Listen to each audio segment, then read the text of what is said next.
Bueno, la importancia política del lenguaje. Yo creo que es total, o sea, el lenguaje es una cosa de interés político, de máximo interés político, y creo que hace falta dejar atrás una cierta visión sobre el lenguaje que ha existido a veces en la política, que es la de que el lenguaje es un asunto menor o sobre todo un asunto superficial, un asunto simbólico que no tiene que ver con lo material, ¿no? Como si la política de verdad pues hablara de las cosas materiales y luego estuviera el orden simbólico en el que está el lenguaje, pues que bueno, que es otra esfera de cosas. Lo digo porque esta dicotomía entre lo material y lo simbólico, que viene mucho del marxismo, creo que es una dicotomía que hay que romper a la hora de pensar el lenguaje, porque creo que el lenguaje es una cosa netamente material, netamente corporal.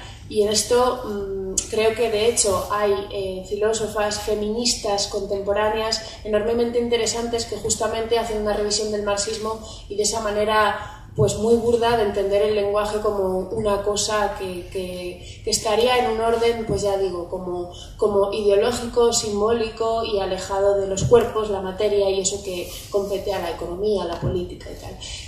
Judith Butler es una de estas teóricas y ella tiene una frase que me encanta. Sabéis que Judith Butler es una de las pensadoras que más ha reflexionado pues, sobre el cuerpo, sobre la heterosexualidad, sobre la normatividad de género, etcétera, etcétera. Y ella tiene una frase que me encanta que dice: confieso que no soy una buena materialista porque siempre que empiezo hablando de cuerpos acabo hablando de lenguaje, ¿no?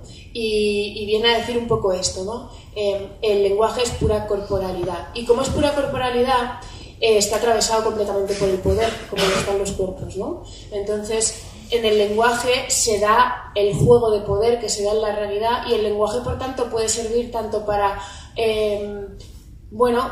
ensamblar, asentar, legitimar el poder en la dirección en la que circula, o puede servir para violentarlo, para revertirlo, para sacarlo a la luz y, por tanto, para tener una utilización totalmente subversiva contra el poder, ¿no?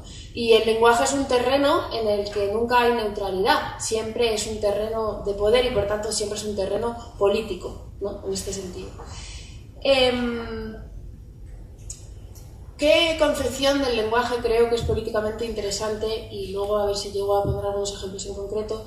Pues la llamaría una concepción laica del lenguaje. Una concepción laica del lenguaje quiere decir esa en la que pensamos el lenguaje como un artificio y en la que pensamos pues que no existe una relación natural entre las palabras y las cosas. Sé que esto en realidad requeriría una explicación más larga, pero lo explico así. Nietzsche es un pensador que reflexionó mucho sobre el lenguaje y describió pues una manera tradicional y en su cabeza dogmática y metafísica de pensar el lenguaje, que decía, esa en la que creemos que hay como palabras ligadas a cosas, ¿no? Es como si hubiera un hilito que vincula las palabras a los objetos de la realidad, a las cosas, a los cuerpos de la realidad, y ese hilo es el que hace que haya palabras correctas para hablar las cosas. Es decir, es una concepción por la cual a cada cosa del mundo le correspondería una palabra y estarían ligadas de tal manera que podríamos decir esta palabra es correcta para hablar de esto y esta palabra es incorrecta. O podríamos decir esta palabra es verdadera y esta palabra no es verdadera. O podríamos decir que hay significados reales y verdaderos de las cosas y otros que no lo son. Y Nietzsche vino a romper esto y a decir que en realidad las palabras y las cosas no están unidas por ningún hilito y por tanto que en realidad los significados es una cosa que está permanentemente en disputa, no hay ningún significado verdadero de las cosas. Y aunque lo queramos creerlo, y siempre desde luego lo hemos hecho, aunque tengamos enormes discusiones terminológicas acerca de cómo se dice correctamente una cosa, cuál es la verdadera palabra, cuál es el concepto adecuado, Nietzsche nos dice que eso no existe, ¿no? Me parece muy importante esta visión del lenguaje porque me parece que efectivamente para hacer política con el lenguaje hace falta desmitificar esa manera tradicional de pensarlo, que además yo creo que siempre tendemos a reproducirla. Cuando no somos conscientes de esto, tendemos a pensar pues, que hay palabras más verdaderas que otras, y de hecho hay muchas veces que las discusiones políticas acaban en discusiones terminológicas, ¿no? Discusiones terminológicas sobre no, pero es que esta palabra quiere decir esto y la palabra correcta es esto. Bueno, en realidad las discusiones políticas nunca se resuelven con discusiones terminológicas, pues yo creo que por esto, porque en realidad nunca hay una manera correcta de hablar, nunca hay una palabra adecuada, nunca hay una palabra verdadera para nombrar las cosas, porque no hay ningún hilito que ata esa palabra a la realidad. Y en este sentido creo que se tiene que concebir desde la política el hecho de que el lenguaje está permanentemente pudiendo ser resignificado y que las palabras pueden estar permanentemente cobrando otros significados, que ninguno es más verdadero que otro y que por tanto el juego político se abre allí justamente cuando decimos vamos a hacer que esta palabra signifique otra cosa, ¿no? O el juego político está ahí donde dejamos de lado esa actitud muy recurrente también con respecto a la Academia de la Lengua, por la cual se nos dice, ¿no? Hay que hablar correctamente. Cuando se nos dice eso, ¿no? A mí me pasó el otro día en la asamblea. Hay que hablar correctamente. Esta palabra se dice, por ejemplo, con el lenguaje inclusivo. Esta palabra se dice en masculino porque el masculino es el genérico. Hay que hablar correctamente. Bueno, creo que esa manera de entender el lenguaje, donde habría como una manera correcta y otra incorrecta de hablar, no nos interesa políticamente. Es verdad que la Real Academia de la Lengua recoge los significados mayoritarios de las palabras, pero creo que justamente hacer política con el lenguaje es saber que eso siempre es temporal, que eso siempre es precario, que eso siempre es contingente y que estamos justamente haciendo política para transgredir esas normas. Y además que, como dice la filosofía contemporánea, que no existe algo así como el lenguaje correcto, lo único que tiene sentido decir, y de hecho creo que es el trabajo de la Real Academia de la Lengua, cuál es el significado mayoritariamente compartido. Y mayoritariamente compartido en un momento dado. Es decir, una palabra significa para la mayoría de la población una cosa, y entonces los académicos de la lengua la recogen y la ponen en el diccionario. ¿Tiene base eso que hacen los académicos? Bueno, sí, claro, porque sí que existen significados compartidos mayoritariamente.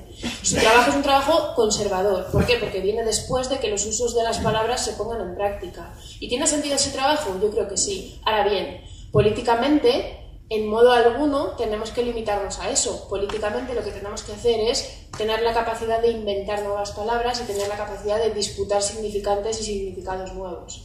Y si lo hacemos bien, pues el día de mañana los teóricos de la lengua recogerán esos otros significados que hayamos inventado y que serán compartidos, porque funciona en esa dirección, ¿no? Ellos vienen después. Su trabajo, el de la Real Academia de la Lengua, siempre tiene que venir después. Creo que es importante que la política sea enormemente ambiciosa y sea enormemente, bueno, pues crea en sí misma para precisamente utilizar el lenguaje como una herramienta política. Y creo que el feminismo también. Cuando huimos de esta concepción antigua y creo que dogmática del lenguaje, no solamente es que el trabajo de los académicos no es el que nos marca políticamente, es decir, nos parece muy bien que la Real Academia de la Lengua diga que tal significado es el vigente, pero nos da igual, porque políticamente eso no nos importa. No solo eso, sino que las feministas creo que tenemos que huir de decir la palabra correcta es esta.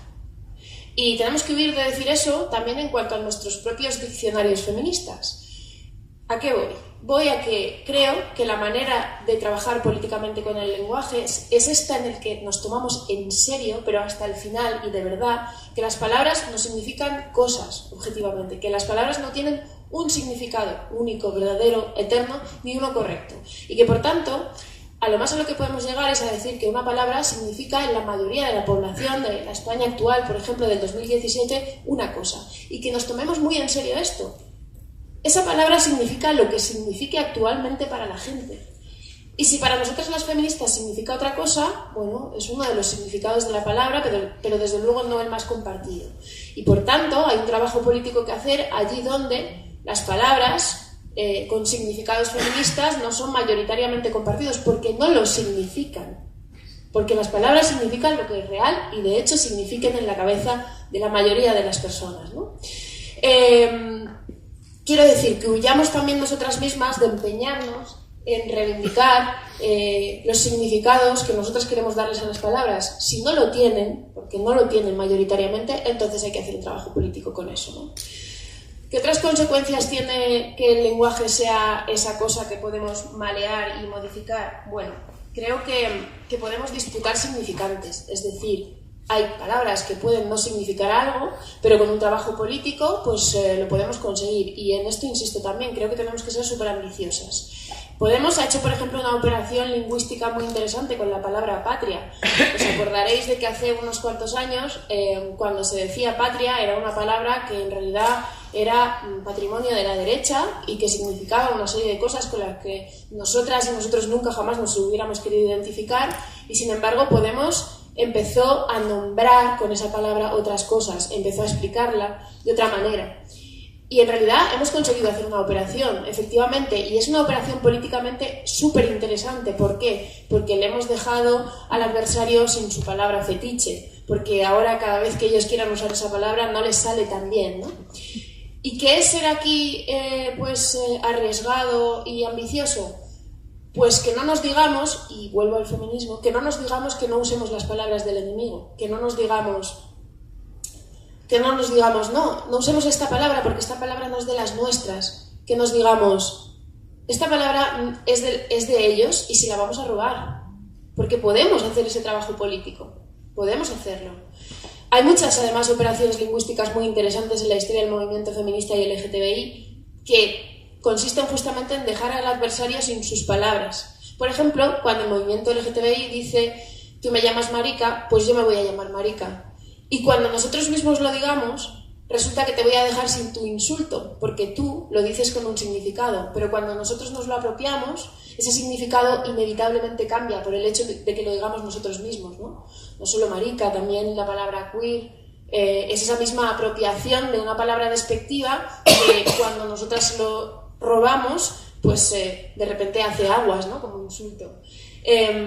También la palabra zorra, ¿no?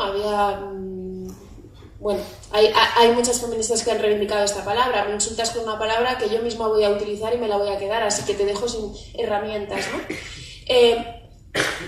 Cuando tenemos miedo de utilizar el lenguaje del adversario, creo que cometemos un error que es el de no apostar del todo por nuestra capacidad para cambiar las cosas, ¿no? Hemos tenido, por ejemplo, un debate también, tiene un poco que ver con esto, ¿no? En Podemos sobre la palabra feminizar, ¿no? La cuestión de la feminización. Y a veces se nos decía, es que feminizar suena femenino, ¿no? Y claro, es cierto, puede ser, por supuesto que puede en la cabeza de muchas personas sonar así. Lo que pasa es que podemos cambiarlo. Lo que pasa es que si nuestra criterio para usar o no usar palabras es lo que ya ahora mismo significan, nunca daremos la pelea, nunca haremos esa disputa, ¿no? ¿Qué significaba patria en la cabeza de los españoles hace unos años? Imaginaros. Feminizar es una palabra que es ambigua. Es ambigua, es una palabra que no se sabe muy bien qué significa, pero tenemos las feministas una enorme oportunidad de resignificarla y cargarla de significado emancipador.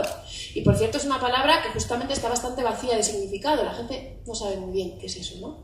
Es una palabra fácilmente troleable o fácilmente ocupable por el feminismo. Nos da la oportunidad a las feministas de que cada vez que la nombremos digamos cosas transformadoras, y esa palabra puede acabar significando en el diccionario dentro de 10 años, cuando lo recoja la RAE, una cosa enormemente transformadora y enormemente revolucionaria.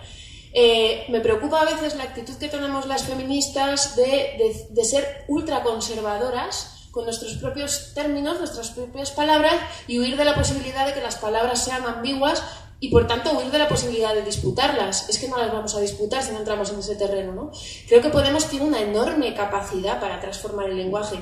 Enorme, enorme. La operación que hemos hecho con algunas palabras es enorme. Y las feministas debemos ser igual de exigentes, igual de ambiciosas. Y palabras que tienen un significado pueden, si las disputamos, si las cargamos de significado feminista, ¿no? Si las dotamos de contenido, pueden significar otra. Y yo diría esto, hay que apostar por esa revolución lingüística que creo que nos la debemos, ¿no?